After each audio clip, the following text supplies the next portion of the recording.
Welcome to the Nightbird Radio Podcast. My name is Timothy Saylor, and I'm going to be your host this evening as we sound out the subconscious, navigate the nocturnal, and explore the farthest reaches of our experience. Coming at you from the rolling foothills of the Blue Ridge Mountains and the great forest deep in the heart of the Kali Yuga, this is Radio for the Hauntological Turn. Welcome back, Nightbirds. It's great to have you back. I've got a great show for you this evening. Tonight we had the honor and the privilege to speak with Jason Newcomb. Jason is a musician, a writer, and host of the podcast Music, Meaning, Mystery. Jason shared some great stories with us about synchronicity, spirit contact in dreams, and even summoning dragons. I had a great time talking to him, and I hope you have a great time listening to it. So without further ado, let's get to it. Jason, welcome to the Nightbird Podcast. How are you doing? I'm doing great. How are you? I'm doing fantastic. It's great to have you on. Thank you for being on. I know you had come on wanting to tell a few stories of your own, but before we get into that, why don't you tell the audience a little bit about yourself and where they can find you? Sure. Yeah, I'm a writer and a musician. I currently live in the British Columbia interior in Canada. And I'm the host of the podcast called Music, Meaning, and Mystery. And that's located on, pretty much everywhere you find podcasts, and music, meaning, and mystery.ca. Awesome. Tell me something about your childhood growing up. Did you have experiences, any paranormal experiences that you can remember? Or So my childhood was in a small town in Atlantic Canada.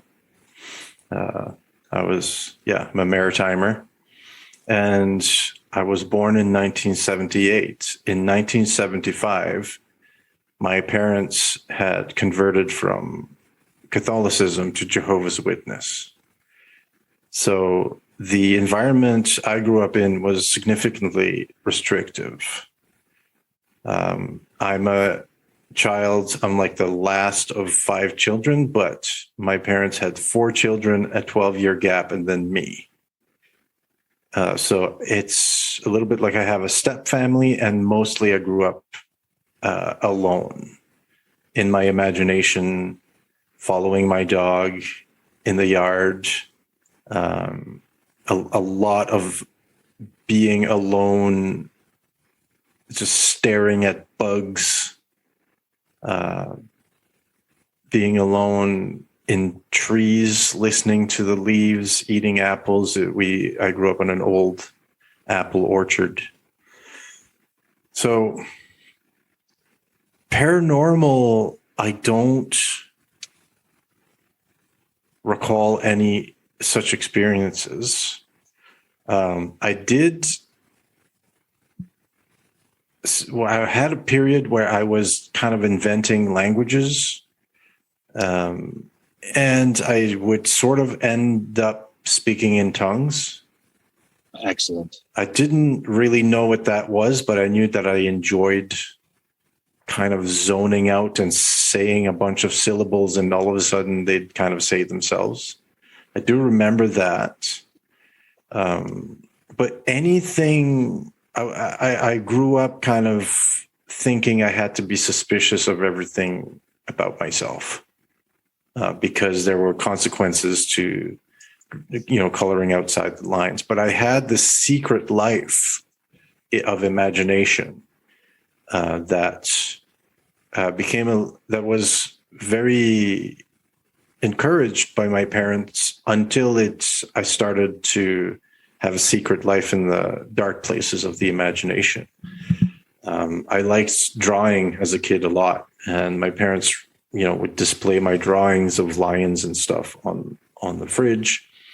But when I started drawing demons, that scared my parents, and I realized I had to hide that, and that was, not welcome.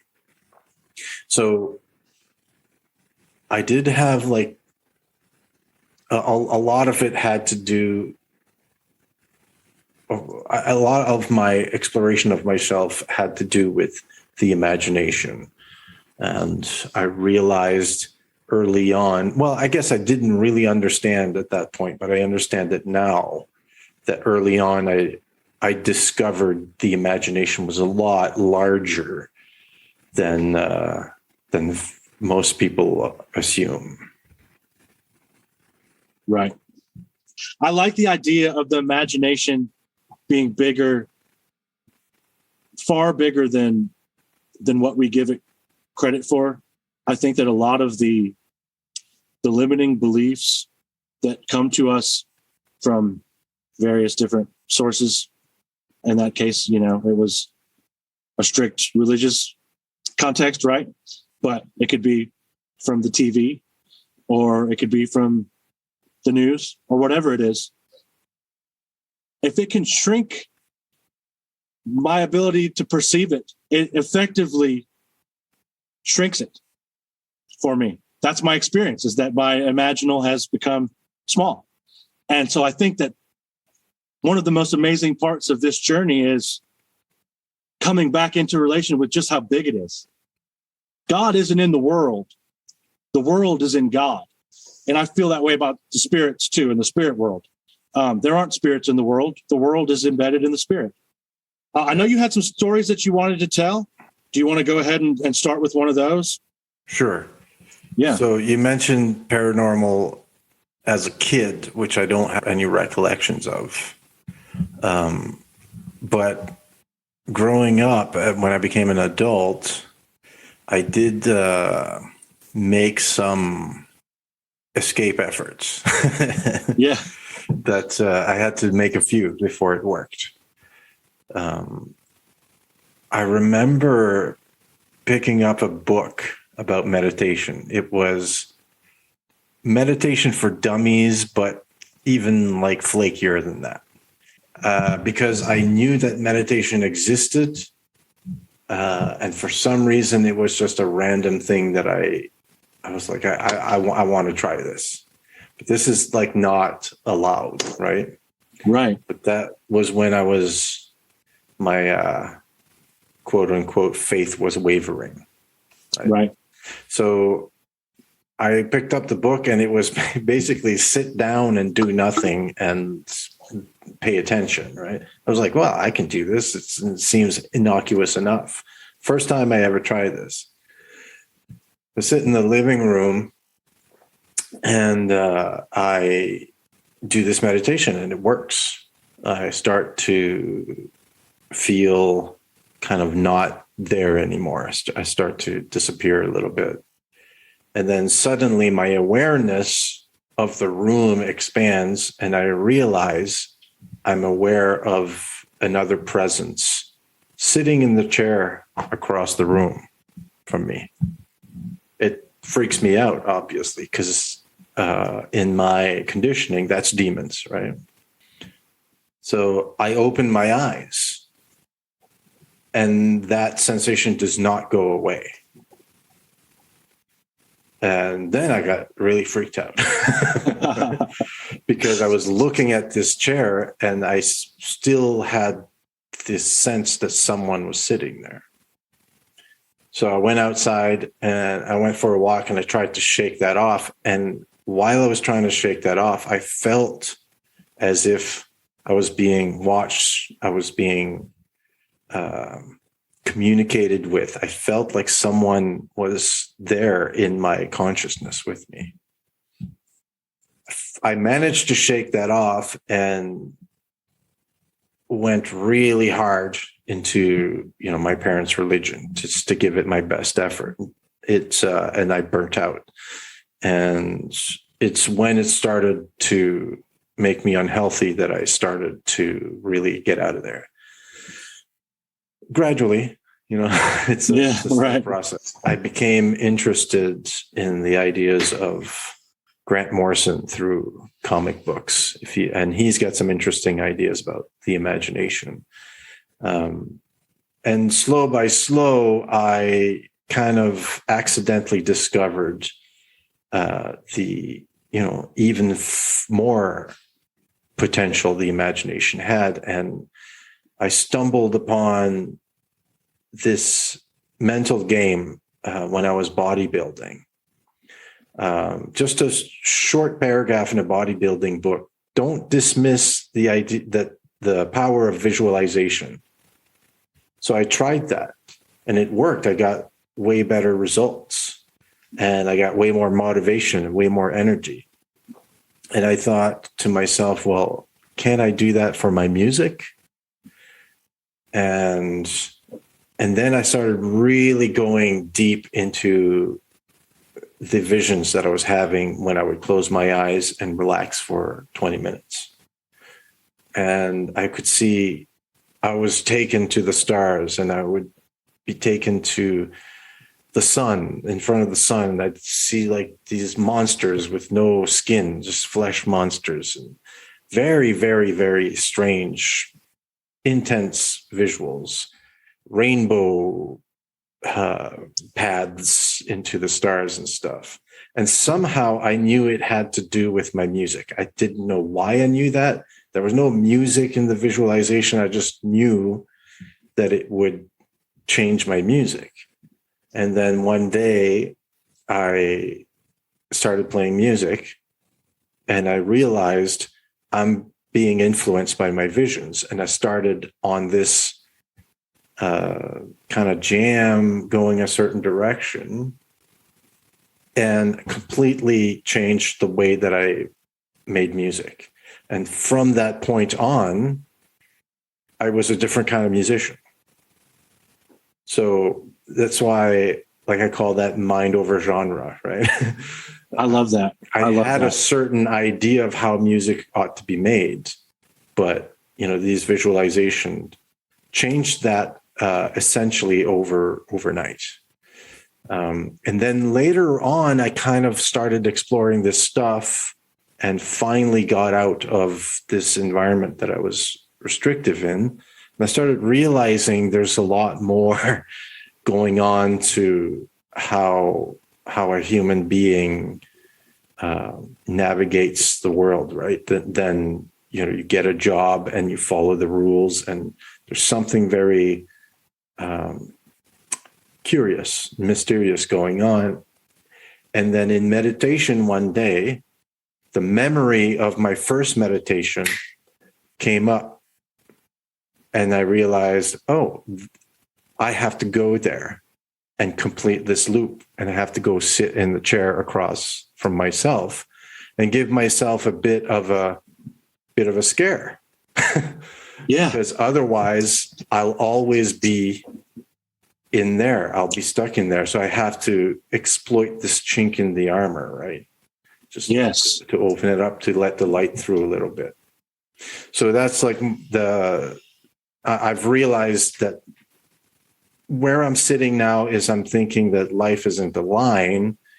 It's like a piece of music where themes return and you return back on these themes. I don't think even time travel is the right word for it.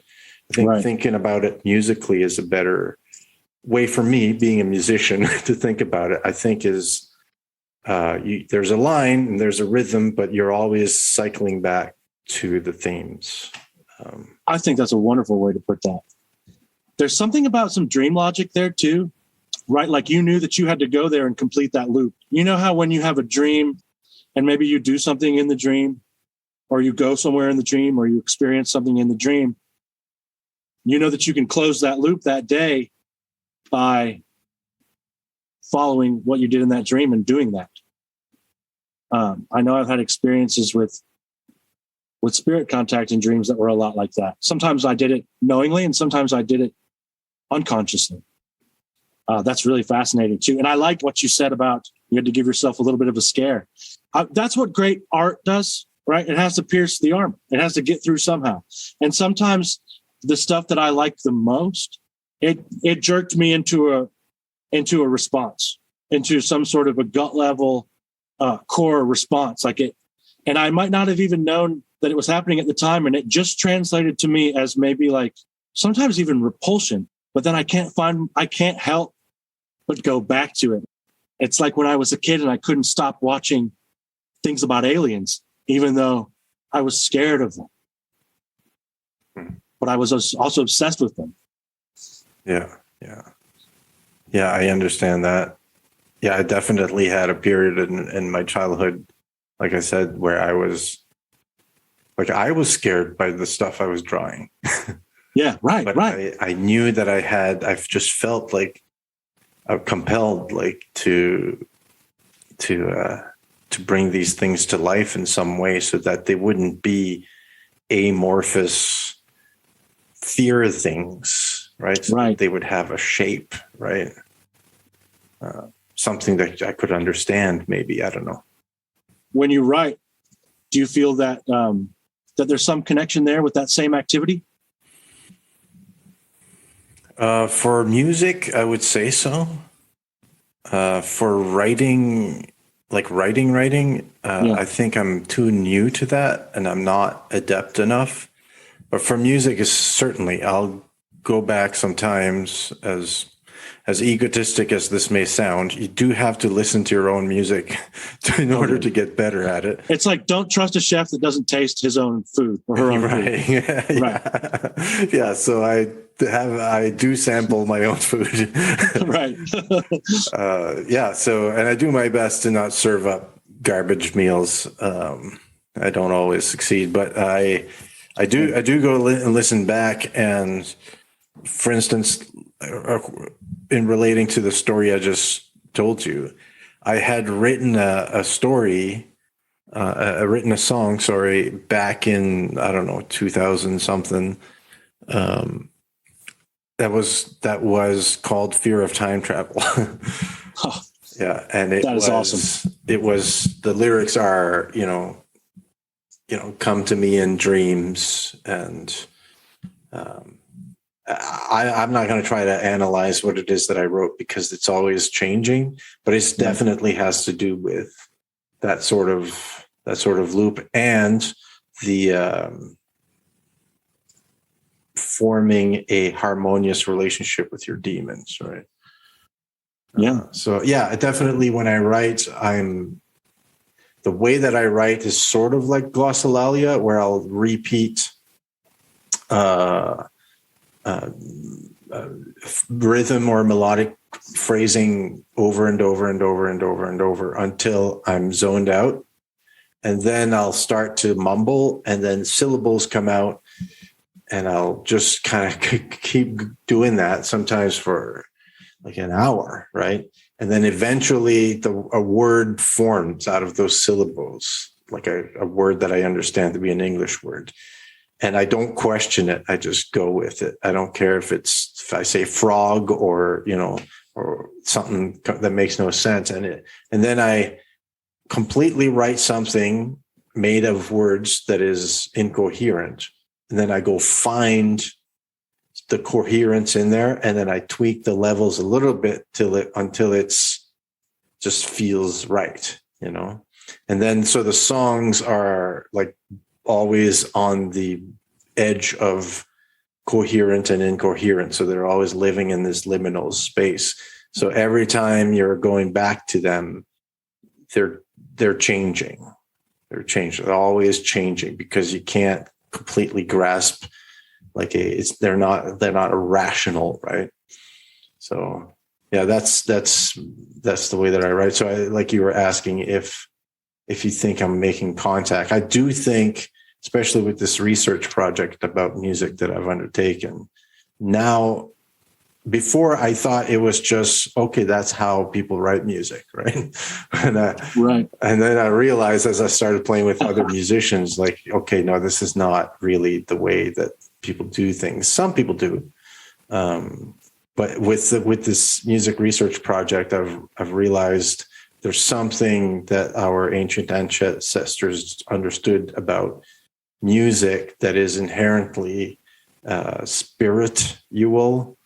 That it is some sort of bridge between here and there, but I don't completely understand it. Obviously, it's a big thing. Who would want to? Yeah, exactly. Yeah, It would take all the fun out of it, I feel like. yeah, exactly.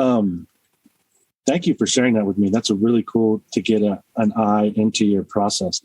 What you described is, and it just reminds me of what you said, because I do this in my writing sometimes, where if a sentence flows a certain way, but I don't have the word, I'll just make one up, or a sound or a phoneme, something that fits to preserve that flow, where it's like, yeah, this is more about how it sounds.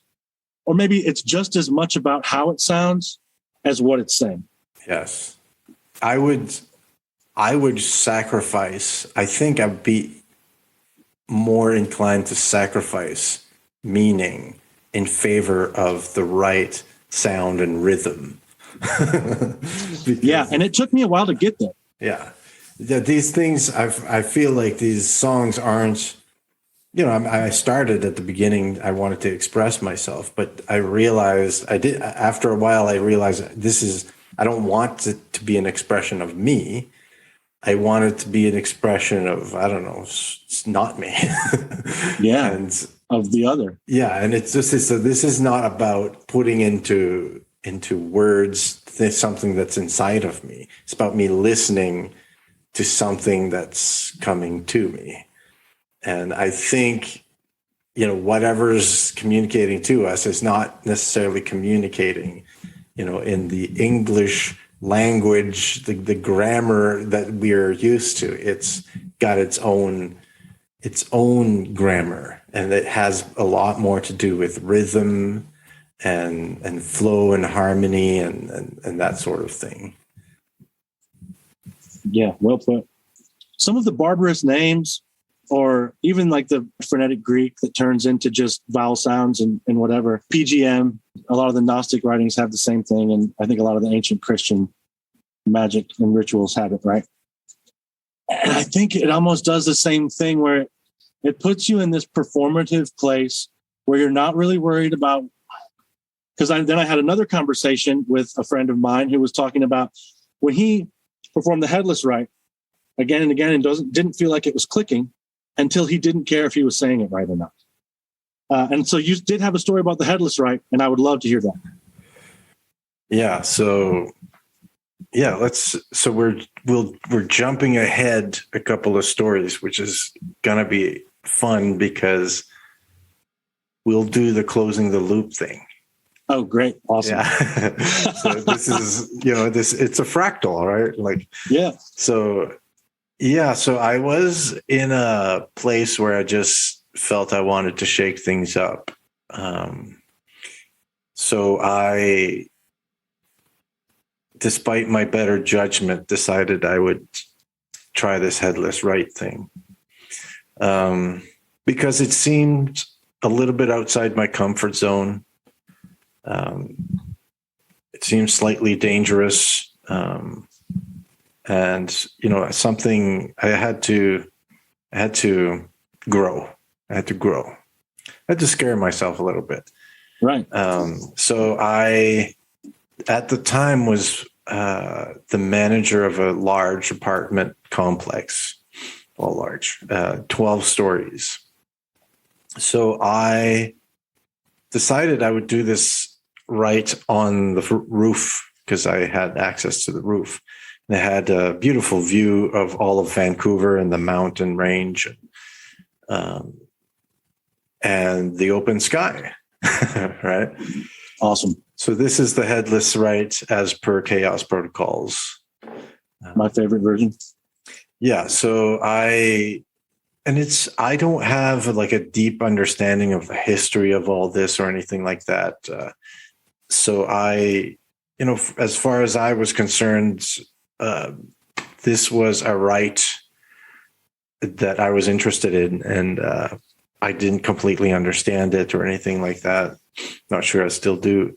So I went up there as the sun was going down. It was a miserable day, as many Vancouver days are. Just drizzly, damp, gross day, cold. And I did the rite, and like your friend there, I was like, I guess nothing really happened. I got the sense of like large, I was dealing with certain I had a relationship with certain characters at that time. I felt the sense that one in particular was watching music related. And then I finished the write and I was like, oh, I don't smoke cigarettes, but if I would smoke a cigarette now. It just felt kind of like, okay, I'll take a little break. This is okay. I did a thing. I don't know. And then as I was walking back to the penthouse door to go back down, penthouse as in stairwell, Right. not an apartment. I got hit in the eyeball with like a green light that like felt like it was burning my eyes. And that got my attention. And I'm pretty dense for this sort of thing. Like I'm quite actually rather skeptical, and Love it. I have deep imagination. I accept everything my imagination tells me is real. There's like the relationship I have with that is I'm ready to dismiss it all the time. Right. So I'm like, what the fuck is this thing? So I look around and I see in an apartment building adjacent, like a block away or something, somebody was in their apartment shining a telescope, and which is an instrument to look at stars, right? So for those familiar with the Headless Rite, it is, pointing your face at stars and saying, I'm here. That's kind of like, I love that way of putting what it is. So and on these telescopes, sometimes they have like a laser that they can follow so they can know what they're aiming at. So they, if they want to aim at the moon or like a constellation or whatever. So that's an interesting synchronicity there as well. So I'm like, okay, something happened. So I go downstairs and I look up in a web browser, green laser telescope kind of thing. Like, what is this? First hit comes up with a company that has a reputation for making some of the best of these, and they're called Orion. Oh, wow. Yeah. Which is the exact constellation that you're pointing towards. Yeah, exactly. In the Headless Rite. Yeah. And then I love it. I was like, okay, something happened. I'll accept that. I'll accept that as one hit, right? But if it's not more than that, it's like, so what, Right. And then let's see. A few weeks later, I actually have a timeline in my journal. It was a week or so later, I got a phone call from my sister that said, Mom's in the hospital. I think this is going to be it. Mom had been sick for a time. This was in April, I believe.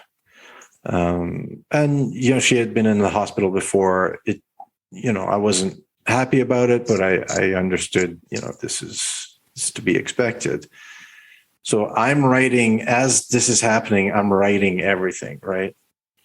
I'm at work in the office of the building that I manage. And then I look wistfully outside because I got a lot on my mind at that point, right? I look outside and I see this guy I recognize. I'm like, is this? Call him S. What the fuck is he doing here? This is a guy I knew from the Maritimes, 2,000 kilometers away or whatever it is, that I used to go in the door-to-door field ministry with. Like, the fuck is that guy doing on my sidewalk here? So and my mother, of course, died a Jehovah's Witness, and, in her whole life, she had wanted me to come back, right? So I'm like, that's a whole lot of interesting. Yeah. So I walk out. He doesn't know that I'm there. I walk out and I greet him, and we talk a little bit, and they invite me to the Kingdom Hall, and I say no, and I walk away, and I talk to my mother. I'm like, Mom, this is not going to happen. I'm not doing that. I'm not going back there. You forget about it. Thank you, but no. Like, I understand why you want this, but it's not going to happen. And then I get a phone call from my sister. Mom died. Right. So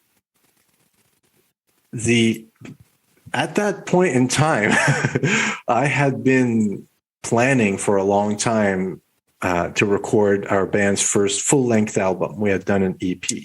And this is my whole life. I'm planning for this because I wanted to make music in a band my whole life. I basically got out of this cult for this reason. That's actually one of the things that spurred me on is when they came to my home and expressed concern about my music, right? And I told them off. And then I go to the studio because we're working on this album. And I'm like, well, I guess we're going to keep working on this. Because I talked to my brother and my sister. I'm like, should I be going back for a funeral? What are we doing? Unprompted, they say, it's better if you don't come now. It's better if you come after everything's over. And then we can spend some time with Dad and like help him out.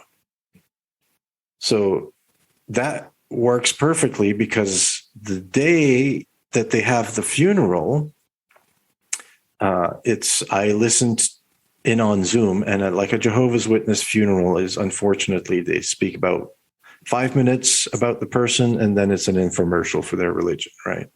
Okay. So, and then I listen to that, and then I go to the studio to record this song, which is the final song on that I wrote for the album called Big Star. Oh wow. So we do that. I got chills. Yeah. So some time passes.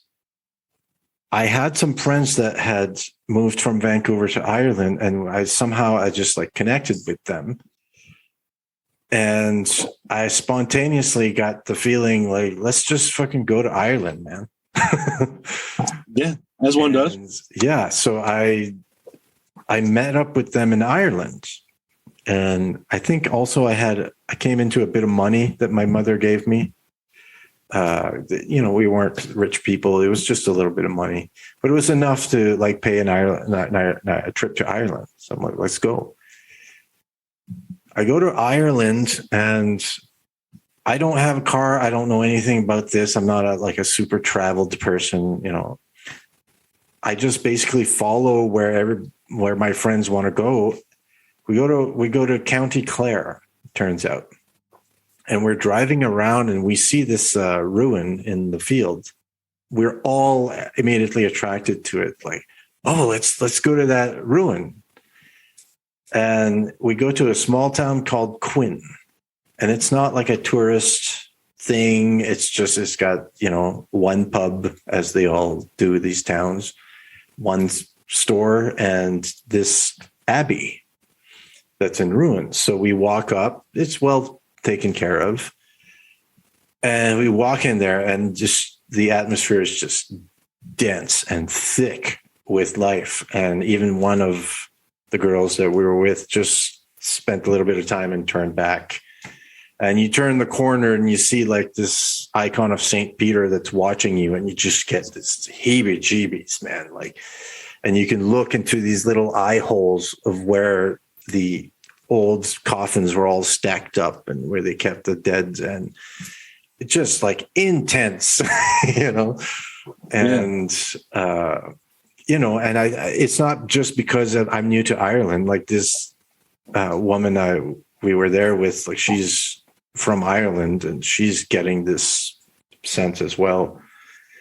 So I'm like, Quinn Abbey. So that night I start research all about Quinn Abbey and the era that this abbey was built on top of the foundation of a castle. And it's all about the history of this clan Ua Brian, which is the Irish version of O'Brien, which is my mother's maiden name.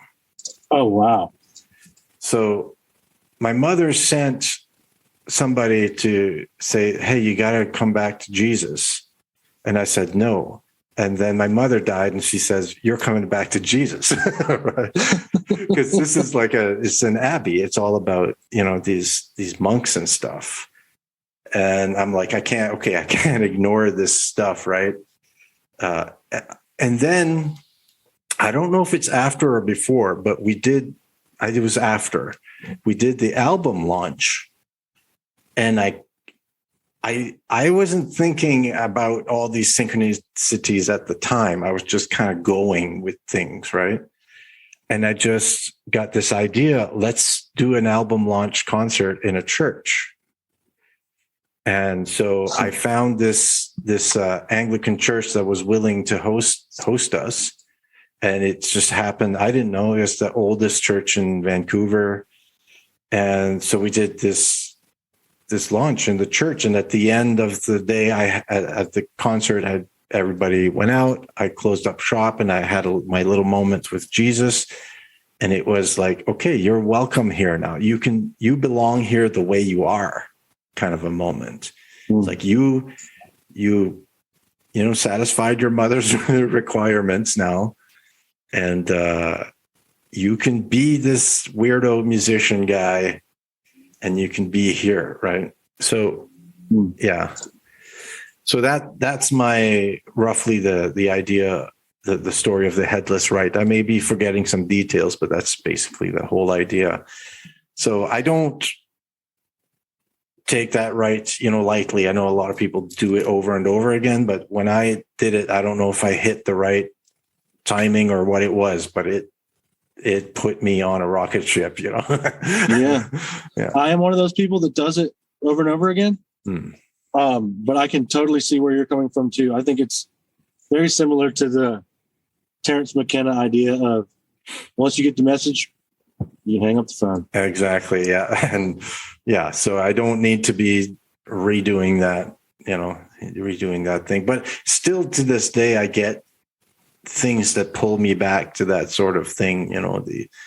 One time I was on the beach in Sunshine Coast in BC, and I'm looking at this constellation of Orion, of course, and I just had this download of another way of understanding this constellation.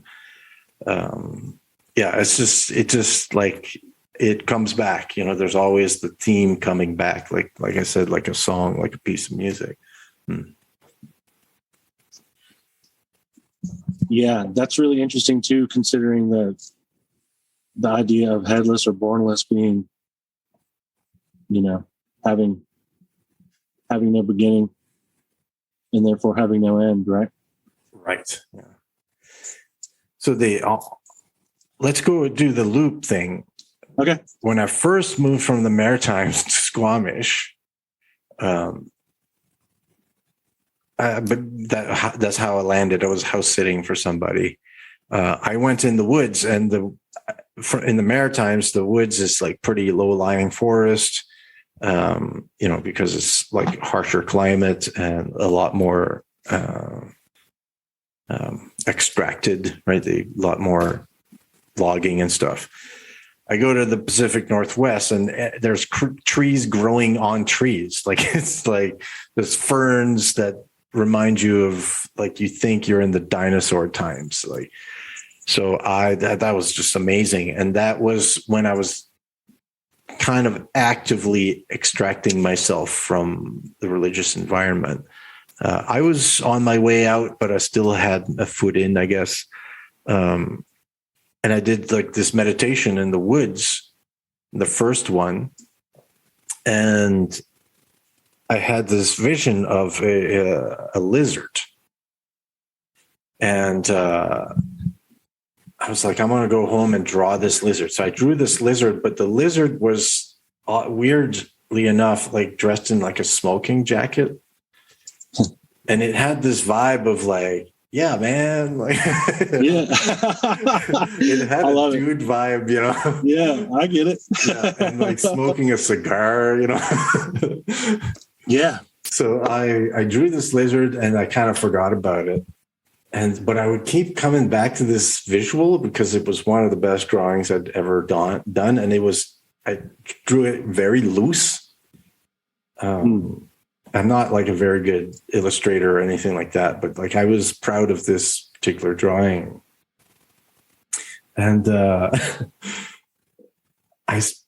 I'm like, I got to keep working on this. I did a Photoshop version. I took an actual lizard and I dressed him up in a smoking jacket and like cigar smoke coming up. And in the back, there was like this, Pacific Northwest jungle greenery looking thing.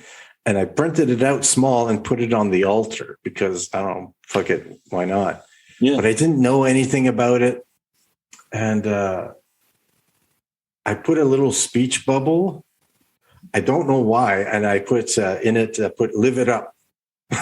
Yeah. It felt like it was in the sense of like that, what that lizard was. But that's just what the lizard said, right? Yeah, exactly. Yeah.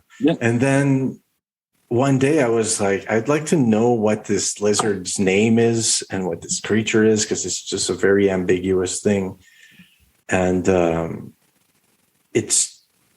so I did a little prayer. I want to know your name, and I'd like you to show up. That was my request. And I had dreams related to it. If I checked my notes, I'd know what the dreams were, but they were related to this whole lizard thing.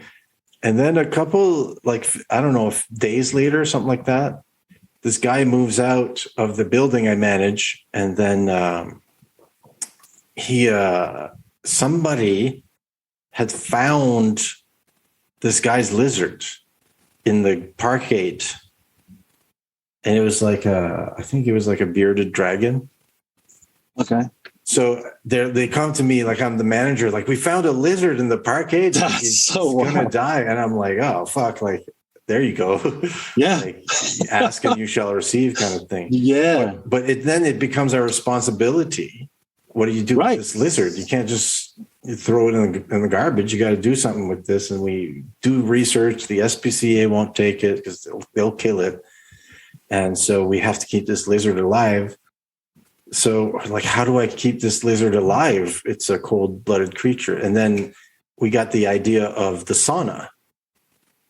So we go in the sauna, and then and we set up the sauna. We put the lizard in a box, give it cucumbers, and the tenants who'd found this lizard, they said his name is Misty. I'm like, that's awesome. How is his name Misty? It's like, I don't know. That's just his name. So I go hang out with the lizard, and the lizard obviously loves me because I'm body heat in the sauna. Right. And we figured out this guy. We called him up to come pick up the lizard, and he comes up he comes back to get his lizard, which I made like a pretty amazing connection with because he was on my chest. And I could see the color come back to him, like this beautiful browns, like desert color, right? Yeah. And so he picks up the lizard, and I'm like, "What's the lizard's name? What's the lizard's name?" He said, I called him Biggs.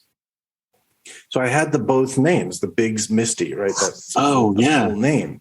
And so I incorporated this lizard into the band's merchandise, and he became like the album cover. He was on the album cover and all that.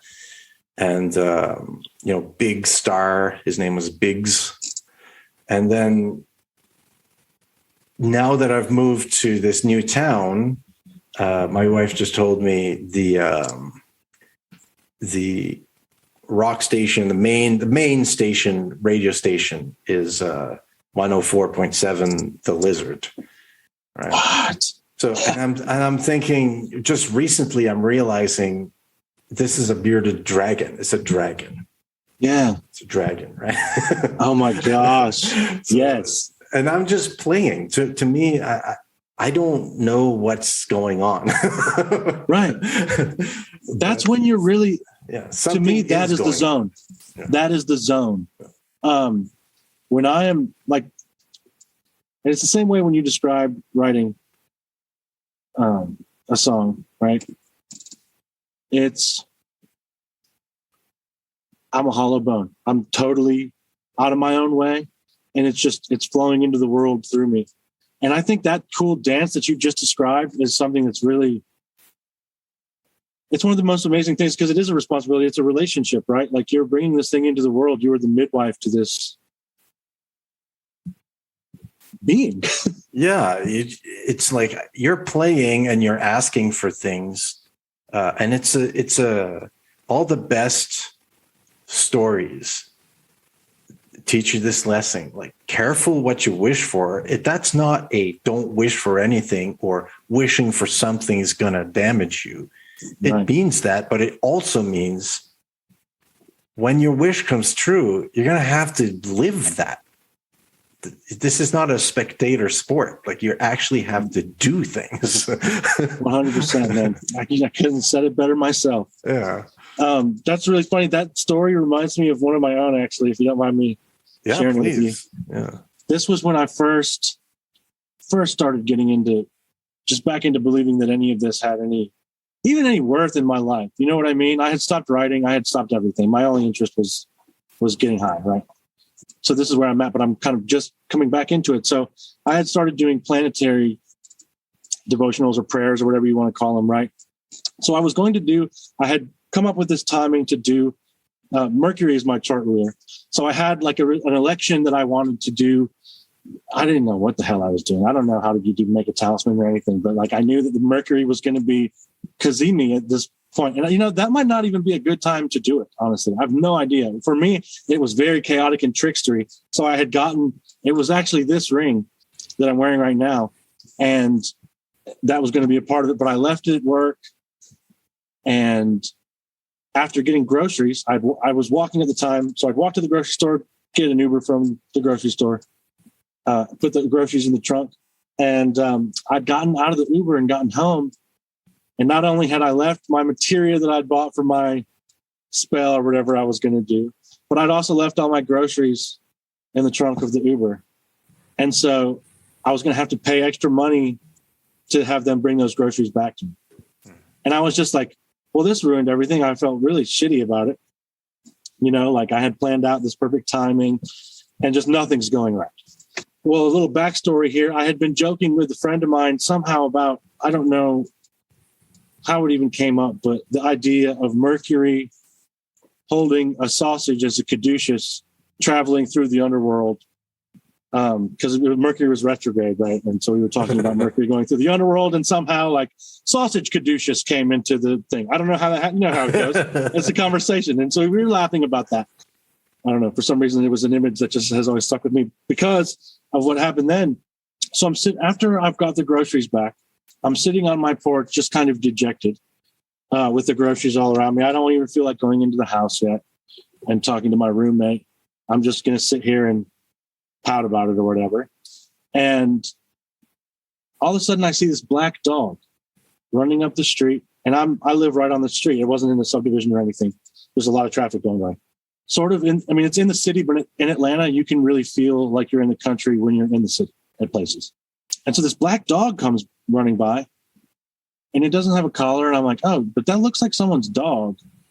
So the first thought that I have, of course, is to because apparently I live in a cartoon, is I've got some sausage in my groceries that I can use to lure this dog and get it, and so I can find its owner. You know what I mean? Because it looked like it just run off. Well, I've got the sausage in my hand, and I'm running out to the street. This dog has now turned a corner and is going away, and so I'm running after the dog when this blue van, funny enough, kind of a lot like the van I'm in right now, this blue van pulls up with this tall, beautiful hippie chick driving it, and she's like yelling at the dog, like, "Hey, get out of here!" What, And I'm like, "What is going on?" So she kind of comes between me and the dog, and I'm standing there holding a Polish sausage, and she rolls down the window, and I'm like, "Hey, is that your dog?" And she says, "No, but I heard that if you yell at them, they'll go back home." Anyway, See you later. I live right around the corner. I'll see you around the neighborhood. Never saw her again. The dog was gone, and she drives away, and I'm standing in the middle of the road holding a sausage. With a sausage. Yeah.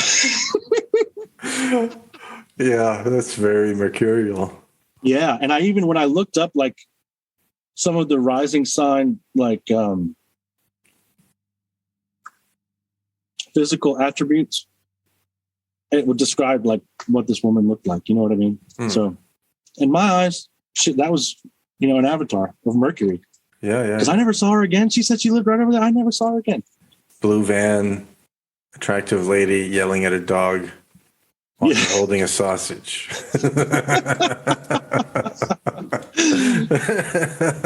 You can't write it, man. You can't make it up. Like it's something that only happens. Yeah. Just sometimes when you're not forcing it, but then other times when just nothing's going right, that's the time when I don't know, the message comes through. You had another, one of the notes I have here to talk about is where are they now? Yeah, I just didn't want to forget about that. So when I was in Vancouver, I had this job. I ended up getting the job at the building that I could watch being built from the roof of the building where I did the Headless Rite. Oh, wow. And it was a step up in terms of like profile. So it's like, it was a good like career thing, but it was a terrible job. Oh, wow. Yeah. It was not a good job. It was not a good building. It was not a successful project. And then when this whole everybody became an authoritarian thing happened. Yeah.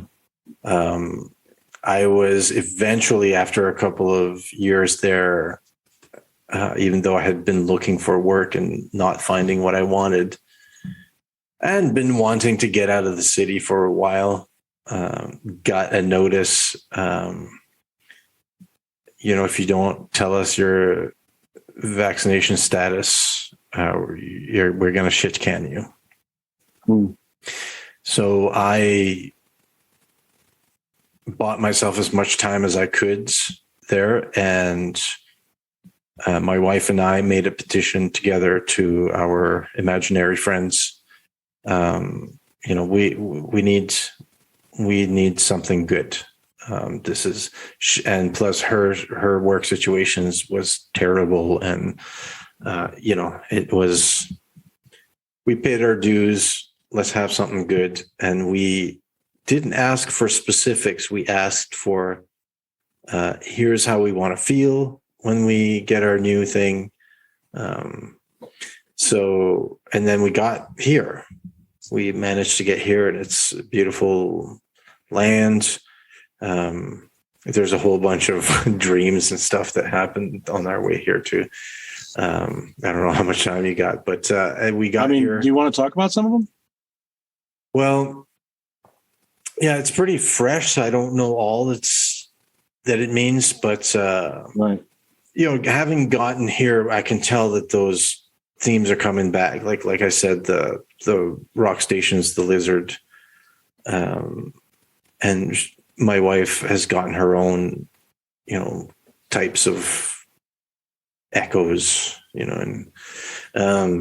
but yeah, on the way here, I was thinking about, I got this opportunity to come straight here, specifically this town. And I had a dream about this opportunity. I think I might even have asked for a dream or asked for some sort of guidance. And it was a dream of a grizzly bear bull rushing me because she was with her cubs. It is a pretty terrifying dream. And it got me thinking maybe I shouldn't be taking this job and going there. And then I collect comic books, and I had ordered comic books from a guy from this town not knowing, not really realizing, and forgot about this.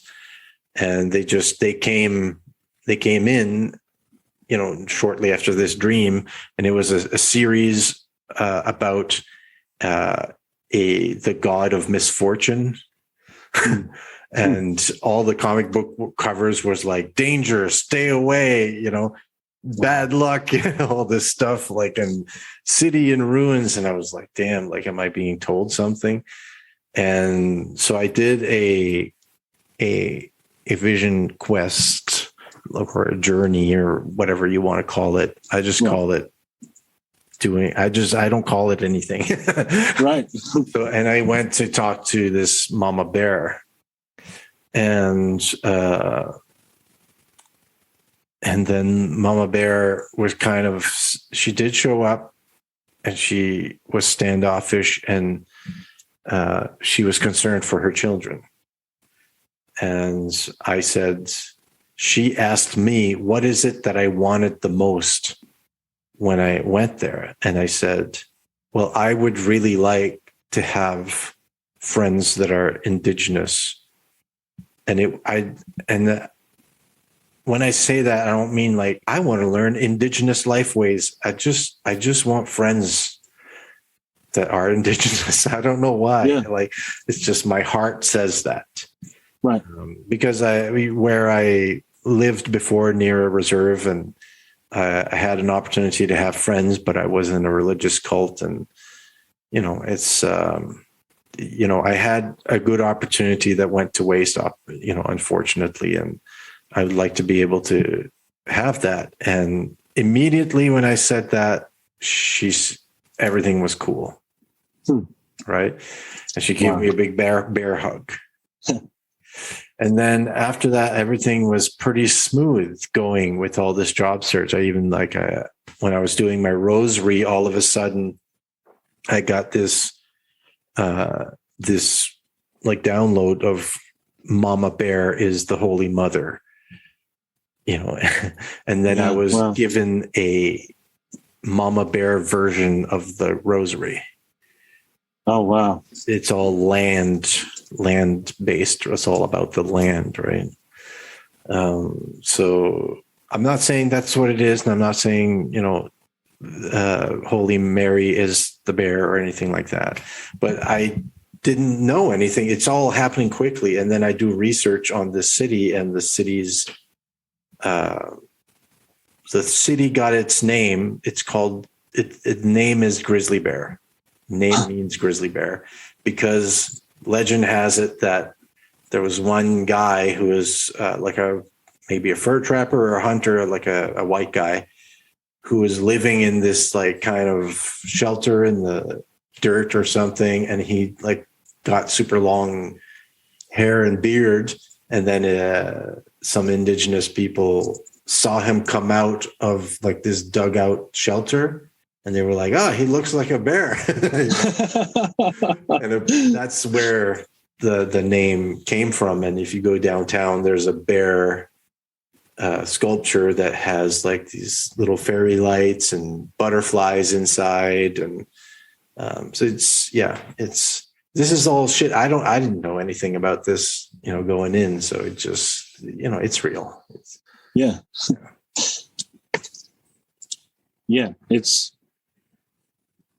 And it never gets old to hear about it. And it shouldn't surprise me anymore, but it always still does, right? I'm always still wow. It's because we're starved. We live in a world that has banished these things from our life. But this is who we are. This is who our soul is. And we're just... when we have these experiences, it's like having a drink when you've been parched in the desert your whole life, Yeah. We're not alive until we have these sorts of special encounters, right? Yeah. Yeah. I'm grateful to have had a few, right? I'm grateful that the ancestors saw fit to, give me a few, and I'm nothing. We're not anything special, right? Right. Yeah, Right. we're just everything's bigger than us, and we just. I often say, I just work here. Yeah. Yeah. Yeah. I'm just the guy that's holding the sausage at the dog. Right. Yeah. And it's cool because when I am able to take my place there, that's when the amazing things can happen. Hmm. You know? Well, when you able to take your place there, what do you mean? In that place of humility. Oh, yeah. When I'm experiencing too much me, it shuts out all of that. That's just how I experience it. Yeah. The glossolalia and the meditation, it gets me out of. Those are things that are really useful for that because it does take me out of me. Or maybe just realizing that me is bigger. Yeah. It's about, it's hard to put in words, but it's got something to do with connection. Yeah. Without spirit, I just don't feel connected. I just feel gray. Yeah. I know what you mean. Just starved, is like you said before, right? Mm-hmm. Thank you so much for coming on.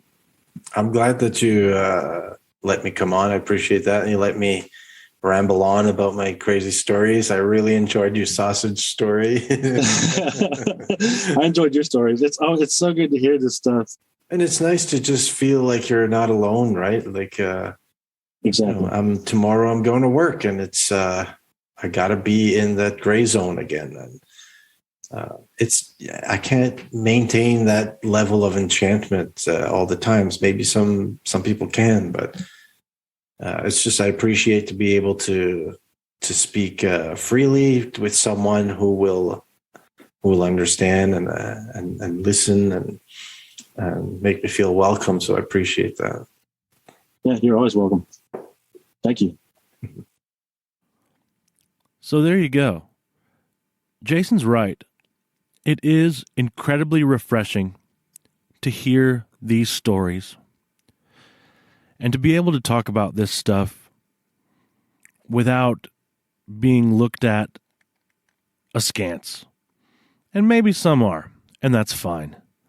But this is a place where you can come and talk about the things you've encountered and the experiences that you've had and be welcome.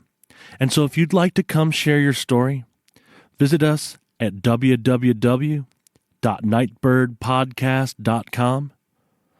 Drop me a line, because I'd love to hear from you, and I'd love to have you on and hear what you have to say about your encounters with spirit. Thanks for listening. We'll see you next time.